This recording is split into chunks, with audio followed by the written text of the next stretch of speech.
A Summer's Dance, Part 5. Rebecca's arm linked with Elizabeth felt positively electric. Her heart raced with each step. As they strolled out to the balcony, Elizabeth formally greeted her. "I should properly introduce myself. I'm Elizabeth Galloway." "It's a pleasure to make your acquaintance," Rebecca apologized again.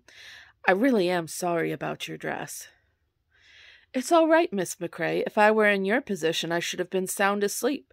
It looked like Lord Fieri was quite invested in himself." "Indeed he was," Rebecca laughed. "Of course he's very rich and talented, but he's also very sure to make sure anyone who'll listen is aware of it." "Men always are." Elizabeth leaned against the railing. "I find if I want to have a conversation of substance, I must find a woman." Rebecca anxiously trailed her fingers along the rail. "And how do you find the conversation tonight?" "Now that I'm out here with you, Miss McCrae?" "Most stimulating." Rebecca blushed. "I'm glad that I could provide banter worthy of your attention. Mamma says I should learn to hold my tongue lest I scare away my suitors." "Ah, yes," Elizabeth sighed. "My mother is also hoping I will find a husband by the end of the season." Rebecca's heart dropped to her stomach. She couldn't bear the thought of Elizabeth married off. With a most tentative, soft voice, she asked, "Do you, have any prospects in mind?" "Goodness, no! If I can't stand to have a conversation with a man, how am I ever to spend a life chained to his side?"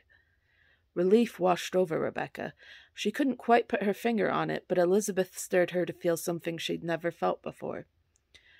"Do you have any prospects?" Elizabeth asked. "No. I was engaged to Lord Ramsay last year, but I couldn't quite bring myself to go through with it. It didn't feel right," Rebecca explained. "I want to feel drawn to someone, not just in body, but also mind." "'Twould be a most pleasant situation indeed," Elizabeth mused. "And how do you find my company this evening?" "Your company is most welcome, Miss Galloway. I could not think of a better way to spend my evening. Your smile lights my heart." Elizabeth reached over to the trellis and pulled a rose off. "It's beautiful, just like you." She stretched her hand out to Rebecca. Rebecca moved to grasp the flower, but found herself also clasping Elizabeth's hand. Neither woman let go. Rebecca's breath caught and became quite ragged. She found herself being drawn into Elizabeth, who also leaned in towards her. Their lips met in a quick but powerful kiss. It felt as if lightning had struck and was coursing through her veins. It was as if the pair were floating, lost in the tender moment. As their lips broke apart, Rebecca ached with her whole being.